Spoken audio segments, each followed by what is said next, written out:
오늘은 하나님의 은혜가 우리 가운데 함께 하실 때 우리가 어떻게 해야 되겠는가, 이 부분을 살펴보려고 합니다. 우리가 안디옥 교회에 보면 뭘 볼 수가 있는가 하면요, 하나님이 그 당시에 아무도 생각하지 못한 엄청난 하나님의 계획을 가지시고 그 하나님의 계획을 이루시기 위해 하나님의 은혜를 보내신 걸 볼 수 있습니다. 그리고 하나님의 은혜가 와 계셨기에 참으로 놀라운 일들이 일어나고 있었던 걸 볼 수가 있고요. 그러면서 우리는 하나님의 은혜가 우리 가운데 와서 함께 하심이 역사하실 때 어떤 자세를 가져야 할 것인가를 바로 거기에서 잘 볼 수 있습니다. 19절에 그때 스데반의 일로 일어난 환난으로 말미암아 흩어진 자들이, 이 말이 무슨 말이냐면, 여러분 사도행전을 쭉 1장부터 읽어보시면 사도행전 2장에 오순절날 성령이 임하셨잖아요. 그러면서 하나님의 놀라운 역사가 시작됐죠.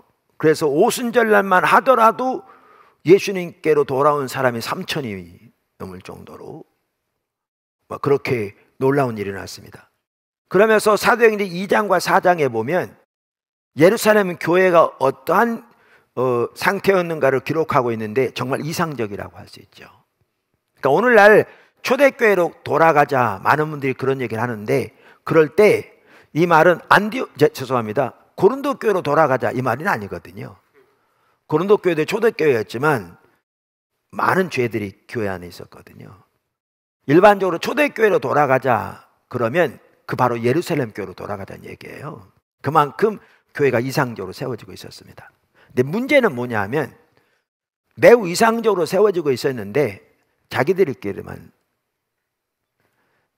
세워지고 있는 거죠. 물론 전도는 많이 됐습니다. 제 얘기는 예수님께서 승천하시면서 제자들에게 모든 민족으로 제자를 삼으라고 명령하셨고, 또한 예수님께서 승천하시면서 제자들에게 성령이 너에게 임하시면 예루살렘과 온 유대와 사마리아와 땅끝까지 이르러 너희가 내 증인이 되리라고 하셨는데 그들이 예루살렘을 떠날 생각을 안 하는 거죠. 그러니까 이런 상황에서 어떤 일이 있었냐면 스데반의 일로 인해서 핍박이 본격적으로 교회에 닥칩니다. 아시지만, 그러니까 그 핍박의 결과로 어떻게 되느냐면 사도들을 제외한 거의 모든 성도들이 쫙 흩어집니다. 그러니까 예루살렘을 떠난 거죠. 그러니까 어떤 식이냐면 여기 모닥불이 잘 타고 있는데 그 모닥불을 어떤 큰 몽둥이 같은 걸로 팍 치면 불꽃이 사방으로 튀는 것처럼 그런 일이 일어납니다. 그럼 불꽃이 사방으로 튀면 어떻게 됩니까? 사방에 불이 붙잖아요. 그런 것처럼 이제는 사방으로 흩어진 하나님의 사람들이 가는 곳마다 복음을 전하기 시작합니다. 사마리아 전체가 복음화되고요, 유대 전방으로 퍼지기 시작하고요, 이런 일들이 일어나기 시작합니다. 지금 여기에 그때 스데반의 일로 일어난 환난으로 말미암아 흩어진 자들이, 이 말은 지금 그런 뜻입니다. 원래 핍박은 하나님 보내신 게 아니고 사탄이 보냅니다. 근데 사탄의 역사도 성경에 보면 하나님의 주권 아래에 있습니다. 사탄이 해를 가하기 위해서 핍박을 보내시되 하나님 오히려 그걸 통해서도 합력하여 선을 이루시는 역사를 행하시는 거죠. 그래서 가는 곳마다 복음이 증거되게 되는데요, 이제 어떤 일이 있었느냐, 그 중에 한 부분이죠. 흩어진 자들이 베니게와 구브로와 안디옥까지 이르러 유대인에게만 말씀을 전하는데, 이렇게 처음에 흩어졌을 때 복음을 주로 누구에게만 전했냐면 유대인에게만 주로 전했습니다.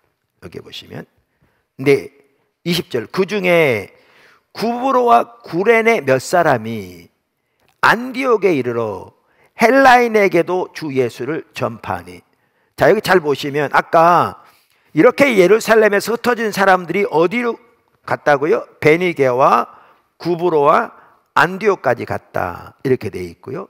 그 다음에 그 중에 구브로와 구레네 몇 사람이, 이걸 보면 우리가 앞뒤를 연결해 보면 이제 가서 예루살렘에서 흩어진 사람들에 의해 복음을 듣고 구원받은 사람들 중에 일부인 걸 볼 수 있어요. 그러니까 예수 믿는 지 얼마 되지도 않는 사람들이죠. 그들이 어디까지 갔다고요? 안디옥까지 가서, 그 전까지는 복음을 주로 누구에게 전하냐면 아까 말씀드린 대로 유대인들에게 복음을 전했는데 이제는 복음이 누구에게 전파됐다고요? 헬라인, 완전히 하나님의 존재에서도 인정하지 않는 이방인에게 복음이 증거되기 시작한 거예요. 안디옥에서부터. 그랬더니 어떤 일이 있었느냐? 21절, 주의 손이 그들과 함께 하심이. 여기 주의 손이란 말이 나오는데요, 이 주의 손이 뭐냐? 하나님은 손이 있느냐? 하나님의 영이시기 때문에 손과 눈이 있지 않아요. 귀가 있지 않아요. 이런 것들은 다 상징적인 표현들로서 우리의 그 의미를 전달하기 위한 거죠. 그럼 이 주의 손이란 말이 뭐냐? 주의 손이란 말은 이 사도행전은 누가에 의해 쓰여졌는데요, 누가에 의해 쓰여진 성경이 누가복음과 사도행전이잖아요. 그러면 누가복음과 사도행전에 나오는 주의 손이란 단어가 뭘 의미하는가를 보면 이 말이 무슨 뜻인지를 알아요. 그럼 쭉 보면 여기에 주의 손은 하나님의 강력한 능력을 가리켜요. 우리가 능력하면 손 이런 걸 이렇게 맞잖아요. 그러니까 이렇게 처음 예수를 믿은 사람들이 이제 안디옥에까지 가서 복음을 전하며 예수님을 전하는데 그들에게 뭐가 함께 했다고요? 주의 손, 하나님의 능력이 함께해서 어떤 일이 있었느냐? 수많은 사람들이 믿고 주께 돌아오더라. 그러니까 여기에 보면 주의 손이 함께했다, 주의 능력이 함께했다, 강력한 성령의 역사가 함께했다, 요렇게는 이제 볼 수 있는데 어떤 주의 손의 역사인지는 안 써 있어요. 그러니까 예를 들면 병든 자가 치유받고 뭐 죽은 자가 살아나고 이런 일이 있었는지 아니면 다른 일이 있었는지 그 종류는 써 있지 않아요, 여기에. 그러니까 어쩌면 표적과 기사도 많이 일어났을 수도 있어요. 물론 여기 써 있진 않아요. 또 하나님의 강력한 성령의 역사 중에 하나는 뭐냐 하면 오순절날처럼 그럼 우리가 어찌할꼬? 그랬더니 너희가 주 예수를 믿으라, 그리하면 구원 얻으리라. 그랬을 때 3,000명이나 돌아온 것처럼 가장 강력한 성령의 역사 중에 하나는 우리가 복음을 들을 때 우리의 마음을 하나님 성령께서 열으셔서 예수님을 알게 하시고 그 앞에 죄된 우리의 모습을 보게 하시고 주님을 마음속에 주님과 구주와 주님으로 영접하고 삶을 주님께 드리는, 이것이 가장 강력한 성령의 역사 중에 하나거든요. 그러니까 여기에 보면 이 주의 손의 역사가 뭔지는 안 나와 있는데 성령의 강력한 역사가 함께 하시고 결과적으로 수많은 사람들이 주님께 더해진 건 볼 수가 있어요. 그렇게 해서 안디옥 교회가 세워진 겁니다. 그렇게 해서 안디옥 교회가 세워진 겁니다. 자, 그랬더니 예루살렘 교회가 이 사람들의 소문을 듣고 바나바를 안디옥까지 보내니, 그러니까 이 소문이 이러한 하나님의 놀라운 역사가 나타나고 또 뭐죠? 수많은 사람들이 예수님께 돌아온다는, 그래 교회가 놀랍게 세워진다는 소문이 어디까지 들렸어요? 예루살렘까지. 여기 반복적으로 안디옥까지란 말이 나와요. 아까 19절에도 안디옥까지, 그 다음에 뭐 22절에도 안디옥까지 이렇게 나오는데 여기 보시면 저 아래쪽에 녹색으로 동그라미 되어 있는 거 있죠? 그게 예루살렘입니다. 그 지금 바다가 지중해고요. 쭉 올라가서 위쪽에 동그랗게 녹색 되어 있죠? 그게 안디옥입니다. 그러니까 우리나라 같으면 서울에서 해남 땅끝 뭐 이렇잖아요. 그러면 땅끝까지, 해남 땅끝까지, 그러면 인식이 뭐예요? 저 끝, 먼 곳, 이런 인식이잖아요. 지금 안디옥까지 얘기는 그 당시 사람들의 이해에 안디옥이 거의 끝부분에 가깝고 멀다는 얘기죠. 근데 그 소문이 여기까지 들릴 정도면 요즘 휴대폰이 있는 것도 아니고 일정한 기간이 있었겠죠. 자, 이 소식을 들었을 때 어떻게 했어요? 예루살렘 교회가 안디옥에 누구를 보냈냐면 바나바를 보냅니다. 가서 돌아보고 교회를 잘 인도하고 이렇게 보살피도록 보낸 거죠. 자, 그래서 여기 보시면 예루살렘 교회가 이 사람들의 소문을 듣고 바나바를 안디옥까지 보내니 그가 이르러 하나님의 은혜를 보고, 뭘 보았다고요? 하나님의 은혜를 보고. 그러니까 이것은 그의 육신의 눈으로는 보진 않았겠죠. 영적인 눈으로 보았겠고 또 그 은혜의 열매들이 함께하고 있는 걸 당연히 보았겠죠. 그럼 뭘 보았냐면 하나님의 은혜가 안디옥 교회에 놀라우게 함께 하신 것을 본 거죠. 그리고 기뻐했다. 그러면서 모든 사람에게 굳건한 마음으로 주와 함께 머물러 있으라 권하니. 할렐루야. 여기 보시면 제가 이 얘기 하려고 그래요. 이 이름도 나와 있지 않은 구브로와 구레네 출신의 몇 사람, 이들이 안디옥에 가서 헬라 사람들에게도 복음을 전할 때 어떻게 했다고요? 주의 손이 놀라우게 함께해서 수많은 사람들이 예수님께 돌아온 거예요. 근데 이들도 나중에 그 소문을 듣고 예루살렘 교회가 바나바를 파송해서 바나바 가게 되는데, 바나바도 조금 읽으면 이제 바나바가 거기 간 다음에 다소에 가서 사울을 데려옵니다. 바울. 그래서 드디어 바울이 이제 하나님의 본격적인 역사에 이제 등장합니다. 바울이 여기 안디옥에서 드디어 바울도, 그들도 하나님이 가지고 계신 계획을 상상조차 못했어요. 다시 한번 지도를 보여주세요. 지도를. 그 당시 사람들의 생각에 안디옥은 거의 끝과 같은 거죠. 안디옥까지 이르러. 그리고 거기는 예루살렘에서 어떤 그 지도적인 위치에 있던 사람들의 복음이 증거된 것도 아니고, 처음 예수 믿은 일반 성도들에 의해서 이방인들에게, 그러니까 변두리 교회인 거죠. 그런데 하나님의 계획은요, 이 안디옥에서부터 좌측으로 소아시아 지역 전체, 저 지금 이렇게 표시가 되어 있는 게 저게 뭐냐면 사도 바울의 1차 전도여행, 2차 전도여행, 3차 전도여행의 표시입니다. 이걸 보시면 저 안디옥부터 시작해서 좌측으로 모든 소아시아 지역, 모든이 아니라 로마, 유럽에까지 걸치도록 이 어마어마한 지역에 복음을 전할 계획을 가지시고, 그 목적을 위해 그것이 가능하도록 하나님이 안디옥에 은혜를 보내신 겁니다.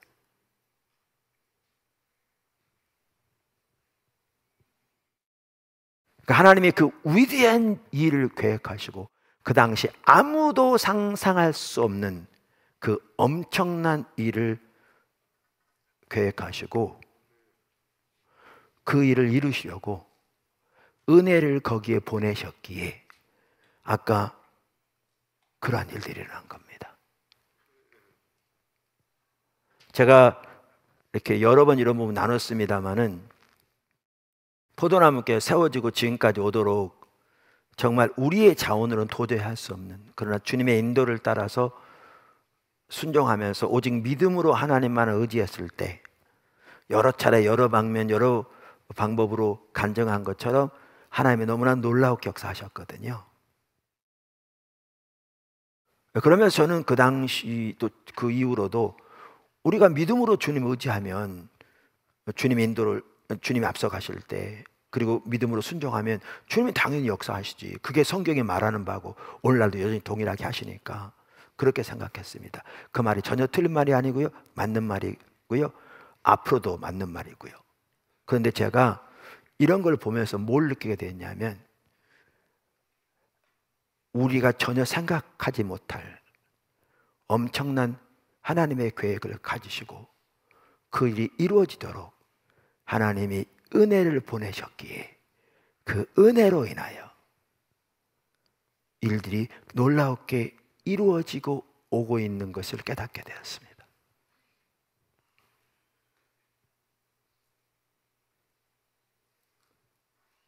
수년 전에.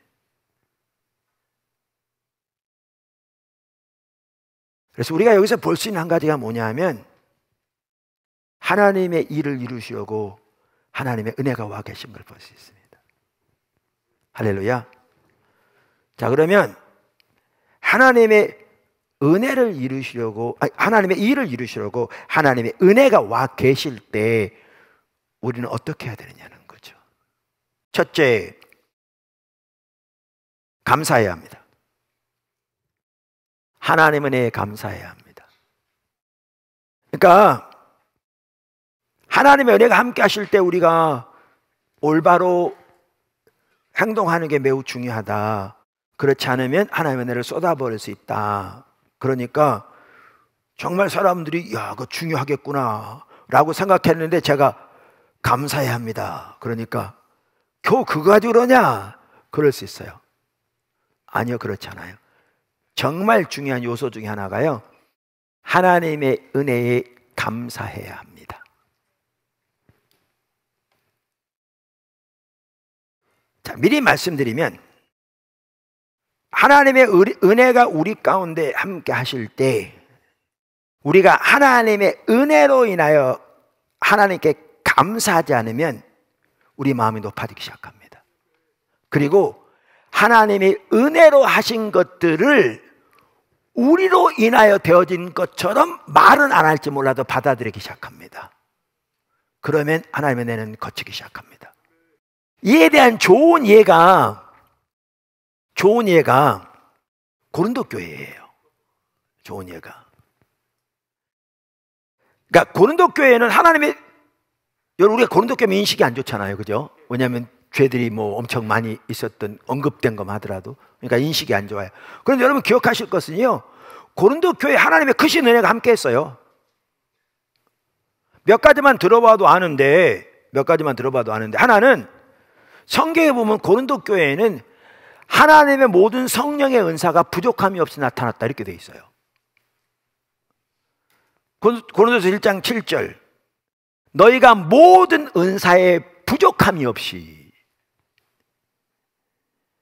우리 주 예수 그리스도의 나타나심을 기다림이라. 여러분 성령의 은사에 대해서 말하는 신약 성경이 크게 4가지가 있어요. 로마서 4장, 베드로전서 4장, 로마 12장, 베드로전서 4장, 그 다음에 에베소 4장, 그리고 하나가 고린도전서.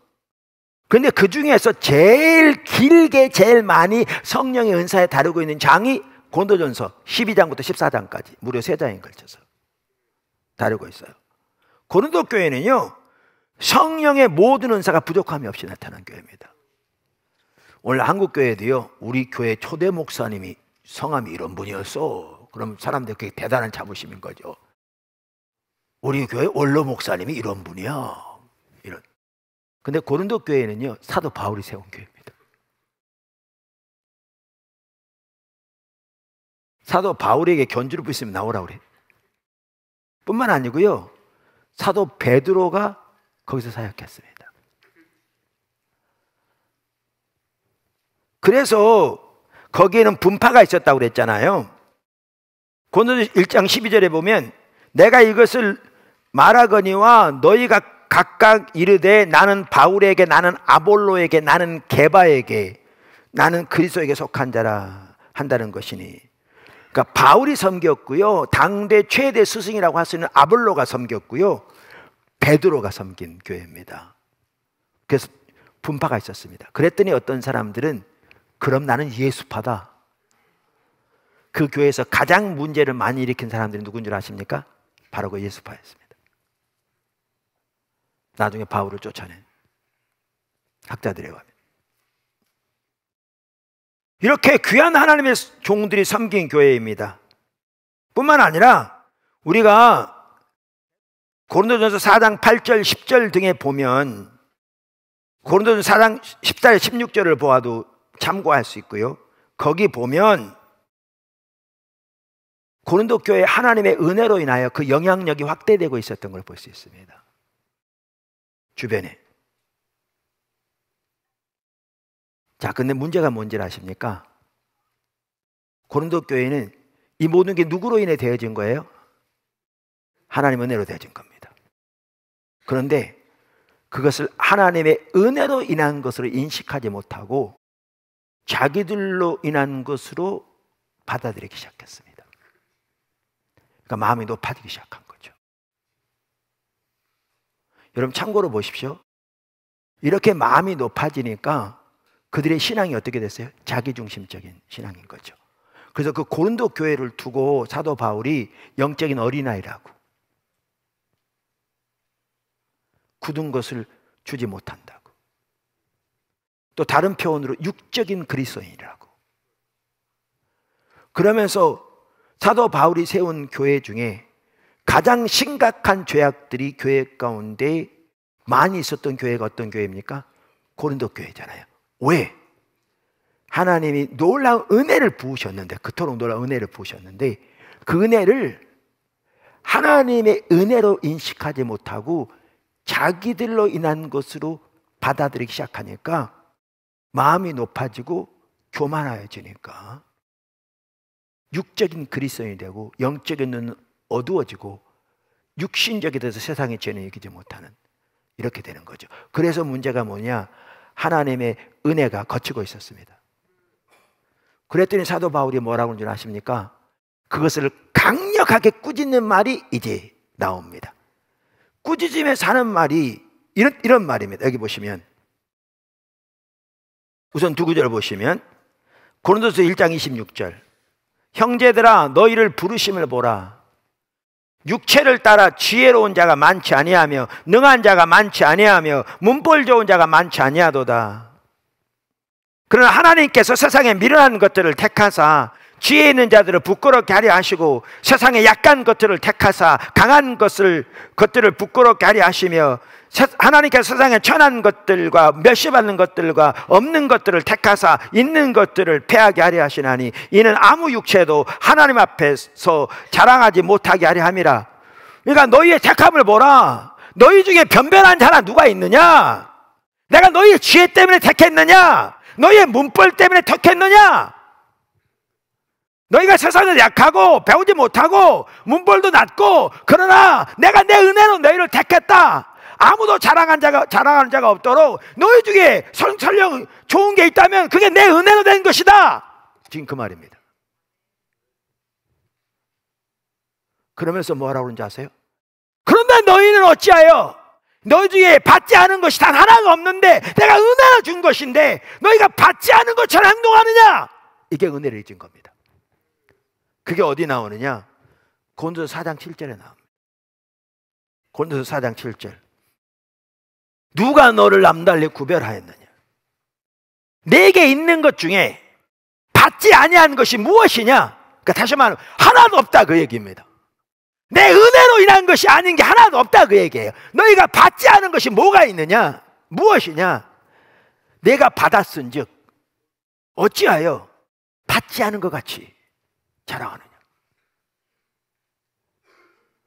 이렇게 무섭게 됩니다. 하나님 은혜를 주신 건데, 하나님의 은혜를 인하여 감사하지 않게 되면 그것이 자기들로 인한 것처럼 인식하게 됩니다.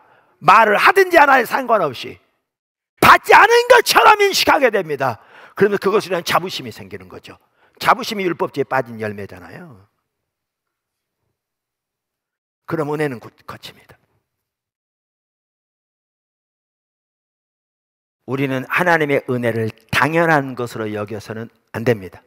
두 번째, 하나님의 목적에 온 사람으로 동참해야 합니다. 제가 이렇게 보니까, 성경을 보니까 이렇게 저에게 그런 게 선명히 보이더라고요. 하나님은 하나님의 목적을 위해 은혜를 보내십니다.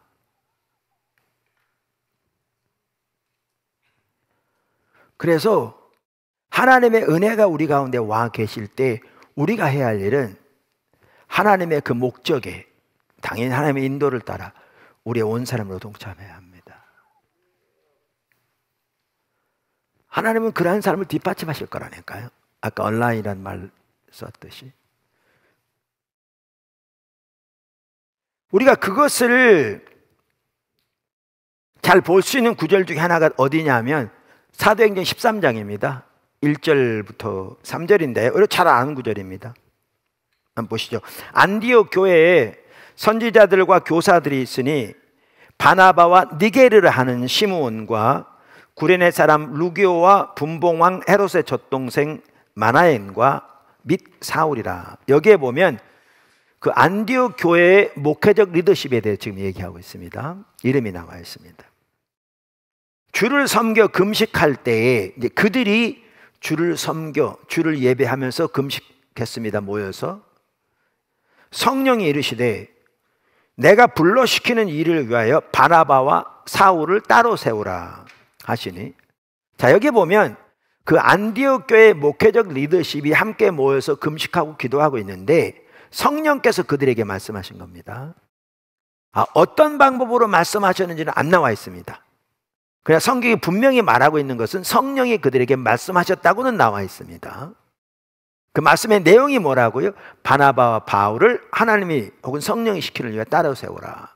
그랬더니 3절 뭐라고 나옵니까? 이에 금식하고 기도하고 두 사람에게 안수하여 보내니라.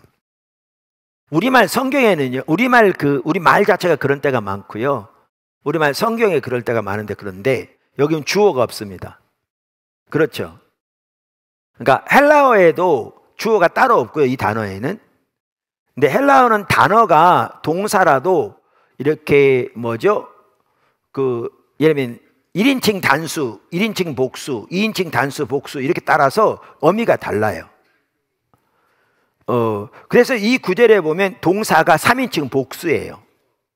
그래서 영어 성경을 보면 대개 다 들어있어요. they라고 돼 있어요. 3인칭 복수. 그러니까 우리말에 지금 주어가 없는데 그 동사는 그들이에요. 쉽게 말하면 그들이 금식하여 기도하고 두 사람에게 안수하여 보내니라. 근데 이 그들이 누구냐는 거예요. 누구를 의미하냐는 거예요. 그들은 둘 중에 하나예요. 여기 그들은 아까 1절에 그 당시 모여서 금식하며 기도하던 안디옥 교회 목회적 리더들, 그들도 복수니까 그들일 수 있고요. 그렇게 해석한다면 이렇게 성령께서 목회적 리더십에게 말씀하시니까 목회적 리더들이 자기들이 기도해서 교회에 상관없이 이들을 안수해 보냈다, 이해밖에 안 되거든요. 근데 이것은 신학적으로도 문제가 있고요. 또 사도행전 전체를 보더라도 3인칭 복수인 네이는 많은 경우에 교회를 가리켜요.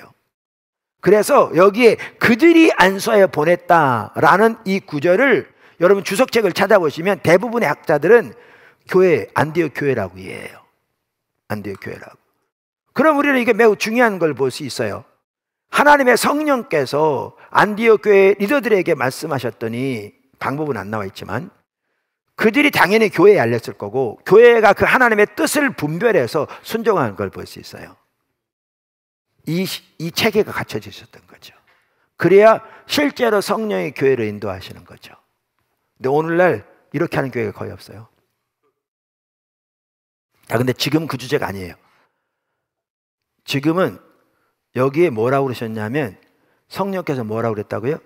바울과 바나바를 따로 세우라. 하나님 저 일을 하시려고 보내는 겁니다.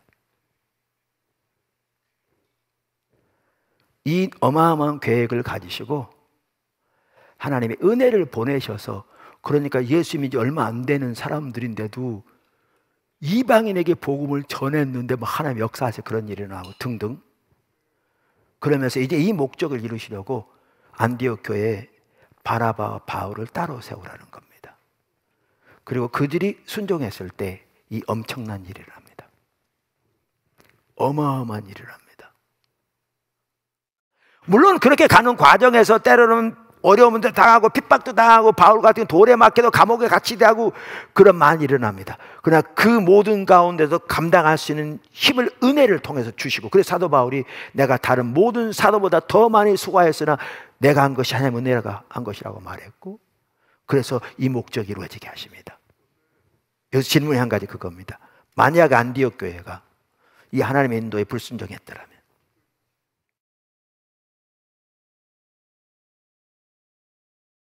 만약에 안디옥 교회가 이 하나님의 인도하심을 전혀 의식하지도 않고 관심도 안 가지고 불순종했더라면 그 결과가 어떻게 됐겠는가? 여러분이 상상해 보세요. 그래서 여기서 볼 수 있는 매우 중요한 한 가지가 뭐냐면요, 하나님은 하나님의 목적을 위해 은혜를 보내시는데, 하나님의 은혜가 와서 운행하실 때 우리들에게 중요한 한 가지는 하나님이 하나님의 목적을 위해 앞서가실 때 하나님의 인도를 따라서 하나님의 목적의 일에 온 사람으로 동참하는 것이 중요합니다.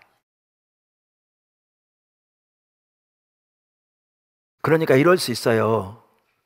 하나님의 은혜가 전혀 함께하지 않고 하나님의 목적을 이루어 가실 계획 전혀 없이, 그러면 치료할 대가도 전혀 없겠죠. 반면에 하나님의 목적을 가지시고, 때로는 그 목적이 클수록 그 대가 지분이 더 클 수 있거든요. 앞서 가실 때 그 하나님의 목적을 위해 앞서 가시기 때문에 우리는 대가지불이, 아까 말한 옥죄 클수록 대가지불이 클 수도 있고요. 그럴 수 있어요. 근데 여러분은 그 두 교회 중에 어느 교회를 택하시겠어요? 난 아무것도 안 하고 그냥 나 혼자 편하게 잘 먹고 잘 살 그런 신앙생활을 쓴 교회? 그건 교회도 아니에요. 하나님의 은혜가 함께 하지 않는데 그게 무슨 교회예요? 그러니까 올바른 상태가 아닌 거죠. 제 얘기는 올바른 신앙이 아닌 거죠. 저는 후자를 택합니다. 저는 제가 이제 일찍 목사로 부름 받았잖아요. 목회하면서 그런 생각이 여태까지 계속 있었습니다. 뭐 지금도 있을 것 같은데 그걸 이렇게 구체적으로 생각 안 해봐서 그렇지. 그게 뭐냐 하면 어차피 목사가 되겠다고 주님이 부르셨을 때 목사가 되겠다고 이해했을 때 고생은 각오한 거잖아요. 목사 되는 게 뭐 세상에서 보다 잘 먹고 좋은 차 타고 좋은 집에 널리 살면서 대접받고 살 거기 때문에 목사한 건 아니잖아요. 그래서 고생은 크게 어렵지 않았습니다. 어차피 그 고생 포함되는 한 가지로 당연하게 받아들이고 이해한 거니까요. 고생하더라도 주님의 뜻만 이루어지시다면, 주님의 목적만 이루어지시다면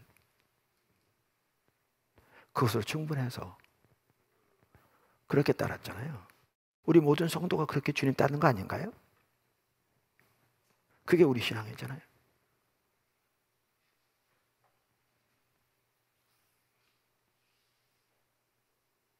그게 성경이 말하는 우리 신앙입니다. 그리고 그렇게 하나님의 일에 동참할 때 또 하도록, 아까 바울의 경우에도 볼 수 있듯이 주님의 은혜를 주셔서 어려움을 당할 때도 이기는 은혜도 주시고 필요도 공급하셔서 은혜도 주시고 역경을 당할 때 하나님께서 환경을 주장하셔서 그걸 극복하게 하신 은혜도 주시고 그 은혜로 함께 하시는 거죠. 우리 교회가 그렇게 여태까지 왔잖아요. 포도나무교회 그렇게 왔습니다. 여태까지. 앞으로도 그렇게 가기 원합니다. 여러분 모두가 그렇게 같이 가기 원합니다. 그게 포도나무교회 성도의 삶인 거죠. 사실은 포도나무교회 성도의 삶이 아니고요, 그게 성경이 말한 하나님의 백성의 삶입니다. 세 번째, 주님과의 친밀한 교제 가운데 머물러 있어야 합니다. 아까 사도행전 11장 23절 보면 이제 바나바가 안디옥 교회에 가니까 하나님의 은혜가 있음을 보고 기뻐했다고 그랬잖아요. 사실 하나님의 은혜가 함께하는 걸 보면 기쁘더라고요. 여러분도 그렇죠? 지금 교회의 규모가 얼마나 큰지 이거보다는요, 또 개인의 삶이 지금 어떤 상태인지 그런 외부적인 것보다도 하나님의 은혜가 함께 하시면서 하나님만이 하실 수 있는 일이 교회 가운데, 교회를 통해서, 개인의 삶 가운데 삶을 통해서 또 하는 일들을 통해서 이루어지고 있다면 그게 기쁨이죠. 그리고 그렇게 하나님의 은혜가 함께 한다면요, 시간만 지나면 하나님의 일은 이루어져요. 왜냐하면 주님의 은혜가 이루실 것이기 때문에요.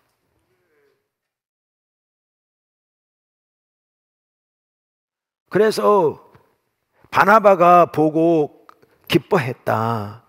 그러면서 뭐라 그러냐면 모든 사람에게, 모든 안디옥 교회 성도들에게, 오늘날 우리로 말하면 모든 포도나무 교회 성도들에게 굳건한 마음으로, 이 말은 마음을 다해서 그 뜻입니다. 굳은 마음, 딱딱한 마음을 말하는 게 아니고요, 마음을 다해서 주와 함께 머물러 있으라, 혹은 주께 붙어 있으라, 주님과의 친밀한 교제 가운데 머물러 있으라. 이런 것 같더라고요. 어차피 일은 주님이 하십니다. 믿으십니까? 우리가 아무것도 안 하고 가만히 있어도 주님이 하시는 게 아니죠. 주님이 앞서가시면서 주의 뜻을 보이시면 우리가 믿음으로 동참할 때 주님이 주님의 능력을 우리를 통해서 일하시는 거예요. 그리고 우리에게 그렇게 할 수 있는 아까도 은혜도 주시고 환경도 주장하시고 역경을 당할 때도 이걸 힘을 주시고, 바울의 경우를 봐서. 그러나 결국 누가 역사하시는가? 주님이 역사하셔서 주님이 주님의 능력으로 주님의 일을 이루어 가시는 거예요. 할렐루야. 그래서 우리에게 중요한 것은 지속적으로 하나님과 친밀한 교제 가운데 머물러 있는 겁니다. 지속적으로. 그럼 일은 주님이 하세요. 근데 우리가 주님과 친밀한 교제 가운데 머물러 있지 않으면 어떻게 되느냐? 제 책에 보면 이런 비유를 들었어요. 이렇게 과일나무가 크게 있는데 과일이 많이 열려 있는데 뿌리가 뽑혀 있으면 어떻게 되겠냐? 당분간은 과일은 있죠. 근데 뿌리 뽑히면 말라 죽게 되잖아요. 주님을 지속적으로 찾지 않으면 그렇게 된다 그랬는데 그게 좋은 예고요. 또 다른 비유를 들으면 요한계시록 2장 1절부터 나오는 에베소 교회 보시면 좋은 예가 될 수 있어요. 에베소 교회 사자에게 편지하라. 오른손에 7 별을 붙잡고 7 금촛대 사이를 거니시는 이가 이르시되 내가 내 행위와, 그러니까 예수님께서 교회들에게 편지하실 때 먼저 칭찬하시잖아요. 그죠? 이 안단 말은 경험적으로 한단 말이에요. 그래서 주님이 칭찬하세요. 자, 그러면 제가 계속 읽을 테니까 예수님이 에베소 교회를 칭찬하신 내용을 한번 자세히 보세요. 내가 내 행위와 수고와 내 인내를 알고 또한 악한 자들을 용납하지 아니한 것과 자칭 사도라 하되 아닌 자들을 시험하여 그의 거짓된 것을 내가 드러낸 것과 또 내가 참고 내 이름을 위하여 견디고 게으르지 아니한 것을 아노라. 얼마나 훌륭한 교회였습니까? 여러분, 제가 보기에요, 예수님이 칭찬하신 것처럼 이렇게 칭찬받을 만한 한국교회요, 그렇게 많지 않다고 생각합니다. 여러분 주변에 한국에 있는 큰 교회, 작은 교회를 떠나서 예수님이 칭찬하시는 이 모습의 에베소 교회보다 더 훌륭한 교회에 있으면 저한테 한번 얘기 한번 해줘 보세요. 거의 없습니다. 그만큼 에베소 교회는 훌륭한 교회였습니다. 그런데 이렇게 말씀하십니다. 그러나 너를 책망할 것이 있나니 너의 처음 사랑을 버렸느니라. 그러므로 어디서 떨어졌는지를 생각하고 회개하여 처음 행위를 가지라. 만일 그러하지 아니하고 회개하지 아니하면 내가 네게 가서 네 촛대를 그 자리에서 옮기리라. 어떤 사람은 이것을 하나님의 임재를 거두시겠다는 말로 이해하고요, 당연히 하나님의 은혜가 거두어지는 것을 포함하기도 하겠죠. 이렇게 돼요. 그러면 거기서 돌이키지 않고 계속되면 라우디게아 교회처럼 모양은 있는데 주님이 칭찬할 것이 하나도 없는 화석처럼 굳어진, 그때에도 돌이켜야 되는데 돌이키지 않으면 이제 완전한 화석으로 바뀌는 거죠. 우리가 이렇게 주님과의 친밀한 교제 가운데 하나님의 얼굴을 구하는 가운데 머물러 있으면서 하나님의 인도를 따라서 하나님의 행하심에 온 사람으로 동참하고 하나님의 은혜를 인하여 감사하는 삶을 살면 아까 말씀드린 대로 하나님께서 하나님의 목적을, 때로는 우리가 생각할 수 없는 어마어마한 목적을 가지시고 그걸 이루기 위해서 은혜를 보내시는데, 우리가 이 삶을 살면 이제 하나님이 하나님의 능력으로 이 일들을 이루실 겁니다. 그리고 우리의 삶에서 이렇게 주와 동행하는 데 필요한 모든 은혜들을 보실 겁니다. 그것이 고난을 이기는 은혜든지, 그것이 환경을 주장하셔서 이기게 하신 은혜든지, 아니면 환경을 뒷받침하셔서 이 일을 감당할 수 있도록 축복하시는 은혜든지, 이 모든 게 하나하나 축복인 거죠. 그리고 그 모든 것들을 통해 우리는 살아계신 하나님을 경험하게 될 겁니다. 그리고 주님 영광 받으시고, 그렇게 주와 동행하는 우리의 삶은 그것이 진정한 기쁨이고 행복이 될 겁니다. 그리로 주님이 우리를 여태까지 인도하셨고 지금도 인도하고 계시고, 그래서 포도나무 모든 지체들이 그렇게 오늘 말씀처럼 주님과 동행하는, 그리고 그 축복을 누리는 그 모든 은혜를 누리기를 예수로 축복합니다.